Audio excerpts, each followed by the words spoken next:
What's up, guys? Welcome to Daily Dose of Reddit. This is your host who's wondering, how you doing? Zach, and today's subreddit is r/TalesFromRetail. This story's called, I didn't read the whole coupon, but This story is about the same lady I had an issue with when she ordered some pants online to pick them up in the store. She promised she wouldn't return, but quickly came back. This happened the day after Black Friday. Reminder, I am a merchandising manager at a department store. Here's the cast. There's me, customer, associate. Okay, so for Black Friday and Saturday, our company put out an early bird coupon that expires at 1 p.m. Now, at 1 p.m., the line was still long, so the general manager extended that coupon until the line died, which was around 4 p.m. That's an extra 3 hours that customers had to use the expired coupon. It is now 7 p.m. The line is fairly long, so an associate and I went up to the registers to help the cashiers. As I'm ringing up, I notice the customer I had an issue with last time next in line. The associate calls her up. Everything is normal until I hear this exchange. Alright, your total is $43.64. I have this coupon with me. I'm sorry, ma'am, but that coupon expired at 1 p.m. No, it doesn't. Where does it say that? He points to the big, bold, red until 1 p.m. letters. Right there, ma'am. Oh, well, I didn't see that. I'm sorry about that. Well, your total is $43.64. So, how would you like to pay? Isn't there anything you can do about the coupon? I'm sorry, ma'am, but we actually extended the coupon for an additional 3 hours after it expired. It is now 6 hours past, so unfortunately, I can't take the coupon. Would you like to talk to the manager? He's right behind me. Customer sees me and, I think, recognizes me. No, whatever, I'll just use my card. About an hour later. Hey, OP, there's a customer wanting to talk to you on the phone. She's online too. Alright? Thanks for holding. This is OP speaking. How can I help you? Hi. Okay, so your cashier didn't want to accept my coupon earlier today. Here's what happened. I came into your store at around 11 a.m. today to do some shopping, but the line was wrapped around the whole store and I had my dog with me, so I left to drop him off. Then I came back at 1 p.m. and the line was still too long, so I left. Then I go at 6 after the line has died down a little and I didn't see that the coupon expired at 1. I see. So what exactly is your question? Well, can you do anything about it? I spent a lot of money there. Well, we extended that coupon an extra 3 hours until the line died. Unfortunately, we also received an email from corporate about the recent increase in coupon abuse, and because we already extended the coupon, we can't honor it. Side note, that actually wasn't a lie. We really did receive that email, and people at other locations were actually getting terminated over it. I'm one of your best customers. You should do this for me. I'm sorry, ma'am, but like I said, because of the 3-hour extension, we cannot. Whatever. I'll call tomorrow and try a different manager. The phone clicked. I think in my head, good luck with that. The assistant manager tomorrow is far less likely to do anything about it than me. Here I got a little rhyme for this one. Oh, that customer thought she was slick, when in fact she's got the head of a...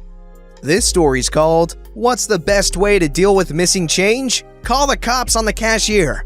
I wanted to keep this short, but it's a long story, so strap in.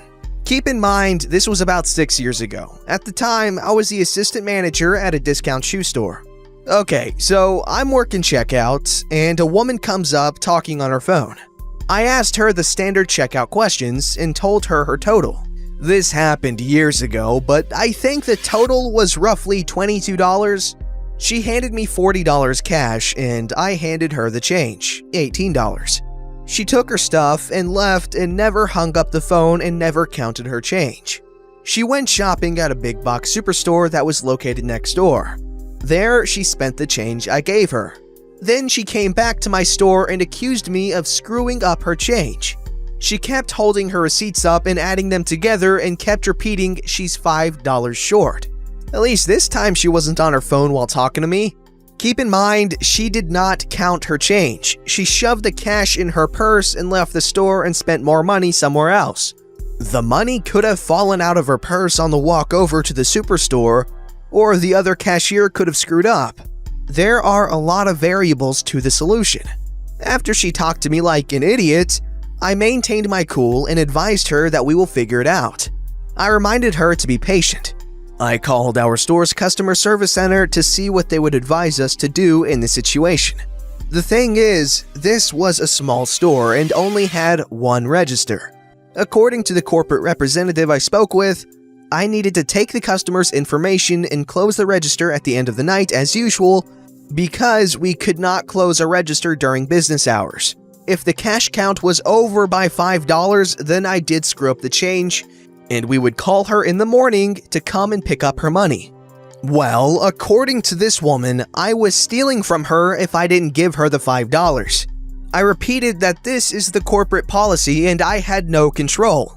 So she did what any good Karen would do and called the cops. At this point, she sat in the corner and was making more phone calls, swearing about her thief of a cashier. All the while, I had to keep checking out customers. Gotta love being short-staffed. So, the cops show up and she rambles on about how I stole her $5, and she is just waving her receipts around like that is concrete evidence. The cop looks her right in the eye and says in a matter-of-fact tone, "Why didn't you count your change?" This obviously wasn't what she wanted to hear.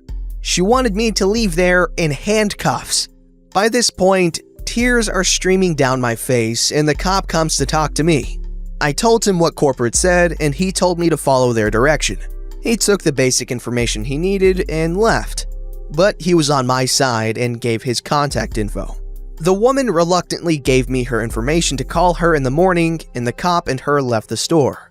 So we closed the store that night and I count the cash at least 10 times, and guess what? We were $20 short. Another issue is we had an employee who we suspected of stealing, and every shift she worked, exactly $20 went missing. Like I said, there are a lot of variables here. Since $20 was missing, I knew I had indeed given her the correct change. This Karen was gonna have to suck up the fact that she lost her own money. But I wanted my manager to recount the cash and be the one to call her the next morning. Like she would have believed me anyways. She took the news badly and made a corporate complaint. Luckily, we had calls and police documents to back everything up. There were no ramifications for me. It was an awful, stressful night, but hey, at least I got a good story out of it. Yes, you did. It's actually amazing how easily you could ruin someone's day. Like that idiot of a woman made this person cry at work because she lost her own money. Or maybe she didn't, I don't know. For all we know, she could have went around the corner as soon as she left and blew the $5 on what she thought was a really good deal on cocaine, but in fact it was just drywall.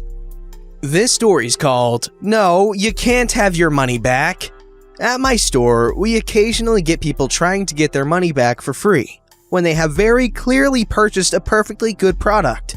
So one of the girls I work with, workmate, worked a Sunday shift where a customer purchased around $90 worth of stock, which is a relatively large spend for our store.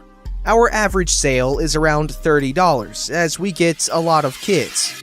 Anyway, workmates remembered that customer because she spent a lot and was the only person that day to use an American Express card that day instead of EFTPOS and Visa. The next day, I was working with workmates and we got a phone call from customer claiming that she had been double charged for her $90 purchase the previous day, which workmates immediately thought was fishy because there's literally no way that could happen on our system unless the entire transaction was put through twice, and the person paid twice. Giving her the benefit of the doubt, workmate calmly said, "Yep, come back in with your receipt and we can refund you." But customer was having none of it. She claimed that she lived out of the city and wasn't planning on coming back in for a while. So couldn't we just refund her over the phone?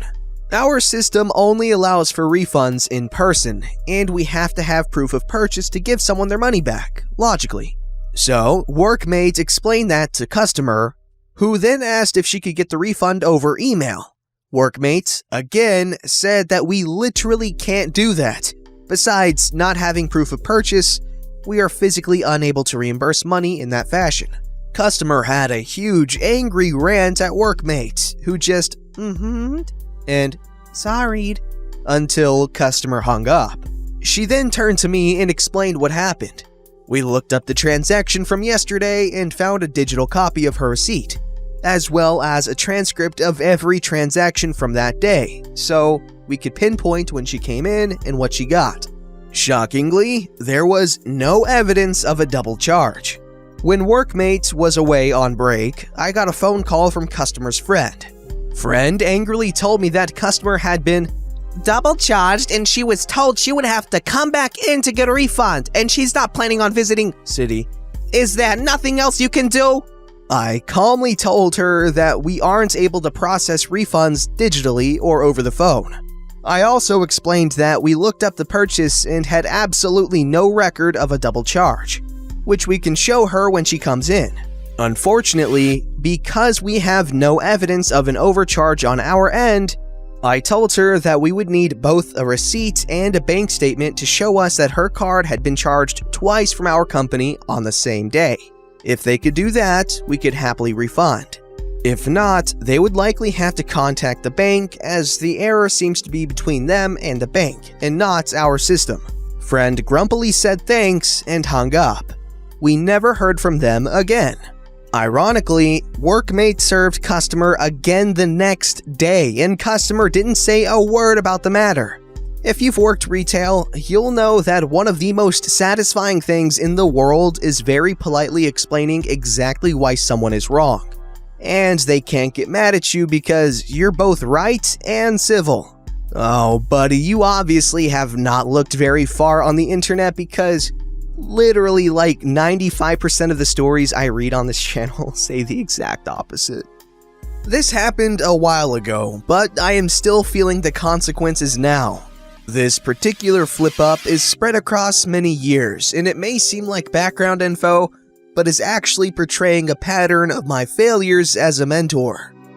It's quite a story, however, I have to admit.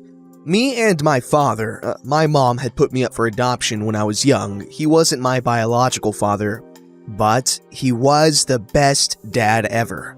And a couple of friends were vacationing out of our home country. We had rented a car and were in a remote desert town, and it broke down. We needed a part, and we went to the local market hoping to find a replacement. The owner, however, was very stingy and refused our payment, but his employee was helpful and nice. He was very young, probably about 9. The child labor laws were very different from what I was used to, but he did his best. Eventually, he had convinced his manager to listen to us. After a very long and trying period of haggling and deal-making, we got our part. But my father was torn at the fact of leaving this young man behind to work hard hours and be paid very little. We were extremely religious, and this impacted our decision. We consulted his mother. His dad had never been around, and she told us he was extremely gifted, and that he could grow up to have great success if he could get out of the country. We had suspected this, but she confirmed it. She wanted him out of there, so she said her goodbyes, and I gained a new brother. A couple weeks after, my father was involved in a freak accident and tragically and suddenly passed away. He told me in his last moments to raise my brother and that he had total faith in me. I was scared that I would let him down, but I eventually put this behind me. Years passed. He had grown into one of the most blessed and well-known men in our religion. Gonna keep which one a secret for privacy reasons, and he knew it. He was still a good guy at heart, but I could tell he was getting a little too prideful.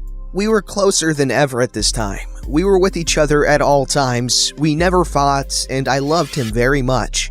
There was a time where, for some reason, it seemed like everyone was against us. We had messy dealings, we had people try and kill us because of our faith, and lots of friendships were made and lost.